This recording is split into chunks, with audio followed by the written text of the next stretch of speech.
হাত চলো, পাকে বলেন পা চলো। ততদিন পর্যন্ত আমার বডি চলে, আমার হাত চলে, আমার পা চলে, আমার চোখ দেখে, আমার ব্রেন কাজ করে।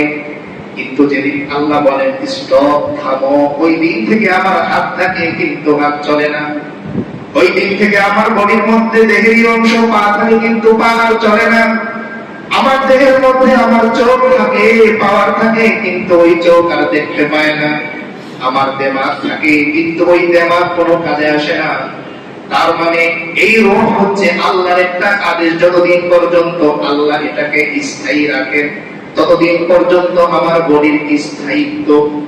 আর যেদিন আল্লাহ তাআলা এটাকে স্টপ করে দেন যে বন্ধ হয়ে যাও, ওই দিন থেকে আমার এই বডির বিন্দু পরিমাণ কোনো মূল্যায়ন নেই। তাহলে আমার পুরো বডির দামের পেছনেই আল্লাহ তাআলা কুদরতি একটা আদেশ মাত্র। তাই আমি যদি আমার রবের সাথে সম্পর্ক করতে না পারি, তাহলে আমি আমার অস্তিত্বের উপর এখনো পর্যন্ত আসতে পারিনি, কারণ আমার অস্তিত্বই আমার রবের মেয়ের পায়। অনেক সময় আমাদের মনের মধ্যে এই অভিযোগ আসে যে দুনিয়ার সমস্ত বিপদ বুঝি শুধু আমাকেই দেখে, সমস্ত মুসিবত কেবল আমার বাড়িতেই আসে। বরং আমি এইভাবে চিন্তা করি যে আমার আল্লাহ আমাকে যে এখনো পর্যন্ত হায়াতে বাঁচিয়ে রেখেছেন, সুস্থ রেখেছেন, এর বিনিময়ে আমি যদি পুরো জীবন সিজদার মধ্যে পড়ে থাকি, তবুও তো এর শুকরিয়া কোনোদিন আমি শেষ করতে পারবো না। দেখেন আল্লাহ তাআলা বান্দাকে কতটা ভালোবাসেন, মহব্বত করেন। তিনি কি কোনো বান্দার কাছ থেকে এতটুকু পারমিশন নেওয়া উচিত বা দরকার যে তুমি যতটুকু সহ্য করতে পারবো, আমি যতটুকু সহ্য করতে পারবো, এতটুকু পর্যন্ত আমাকে দিবেন, এই কথা আমাকে বলার তো আল্লাহর দরকার নেই। আপনি যেই অফিসে চাকরি করেন, অনেক সময় এমন হয় যে ঈদের দিন কিন্তু কাজ এখনো বাকি, ফাইল একটা বাকি। আপনি স্যারকে যতই বোঝান আমার বাড়িতে যাওয়া দরকার, তিনি শোনেন না। চাকরি করতে হলে করতেই হবে, কাজ বাকি আছে তো বাড়ি যাওয়া বন্ধ করতেই হবে। যে সমস্ত প্রতিষ্ঠানগুলোতে ঈদে কাজ হয় সেখানেও একই কথা, যে আপনার মনের মধ্যে যেই ব্যথা, যেই চাওয়া, এটা প্রতিষ্ঠানের যিনি প্রধান আছেন তিনি শুনবেন না। সেই দৃষ্টিকোণ থেকে আপনি এবার আপনার রবের সাথে মুআমালা করে দেখেন তো, যে আপনার রব প্রথমে যখন নাকি 50 ওয়াক্ত নামাজ দিয়ে দিলেন, চাইলেই তো পারতেন যে তার হাবিবকে বলে দিতে আল্লাহ তাআলা যে যা আমি একবার বলেছি তাই থাকবে, কোনো পরিবর্তন হবে না। যেটা আল্লাহ কোরআনে বলেছেন, লা তাবদীলা লিকালিমাতিল্লাহ। আল্লাহ বলেন বান্দা আমি যা একবার বলি তার মধ্যে কোনো পরিবর্তন নাই। কিন্তু বান্দার প্রতি আল্লাহ এত বেশি মহব্বত এবং ভালোবাসা, স্নেহ মমতা রাখেন যে তিনি বলেছিলেন 50, কিন্তু কমাতে কমাতে 5 পর্যন্ত নিয়ে এসেছেন। তো আল্লাহ তাআলা কোরআনে কারীমের মধ্যে বলতেছেন, লা ইউকাল্লিফুল্লাহু নাফসান ইল্লা উসআহা।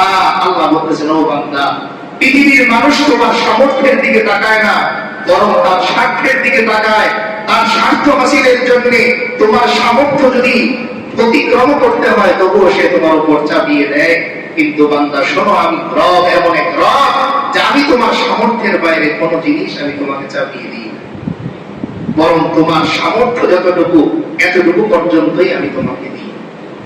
এই আয়াত থেকে আমরা এতটুকু নিশ্চিত থাকতে পারি, আমি আমার জিন্দেগিতে যতটুকু বিপদ সামলাতে পারবো, যতটুকু মুসিবত সামলাতে পারবো, ততটুকু মুসিবতই আল্লাহ আমাকে দেন, এর চাইতে বেশি আমাকে দেন। এজন্য দেখবেন একজন ক্যান্সারের রোগী, তারপরেও তার মুখের মধ্যে হাসি আছে।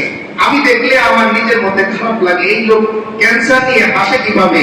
কারণ সে তার রবের সন্তুষ্টির উপর, কায়সার উপর খুশি হয়ে গেছে যে যেহেতু আমার বাঁচতেই হবে, তো ক্যান্সার থাকুক আর যাই থাকুক, একটু হাসি নিয়েই আমি জীবনটা শেষ করি বাঁচি।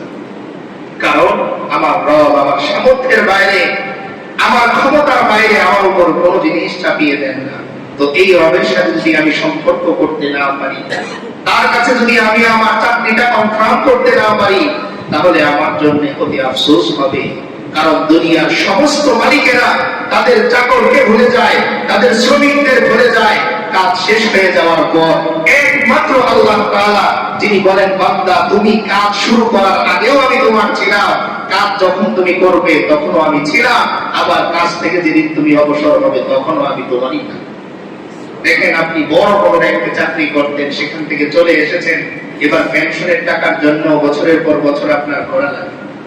কিন্তু আল্লাহ তাআলা বলেন বান্দা তোমার একদিনও করা লাগবে না, আসলে হাসরের ময়দানে তুমি আসবে, আমি আল্লাহ তোমার আমলনামা যদি ভালো করে থাকো ডান হাতে পৌঁছে দেব, এমনকি মন্দ করলেও করা লাগবে না, আমি বাম হাতে পৌঁছে দিব, আমি পৌঁছে দিব গ্যারান্টি দিলাম। তাহলে তুমি দুনিয়ার চাকরির পিছনে যতটা সময় দিলে, দুনিয়ার চাকরির পিছনে যতটা গুরুত্ব তুমি দিলে, এতটুকু গুরুত্ব আর এতটুকু সময় যদি তুমি আমাকে দাও, আমি আল্লাহ তোমার বেতন এমন ধার্য করব যে বেতনের পরে সর্বপ্রথম ফ্ল্যাট দেয় না আল্লাহ তাআলা, ফ্ল্যাট দিবেন হচ্ছে হলো জান্নাত। কি দিবেন? বেতন কি দিবেন সেটা আল্লাহই জানে।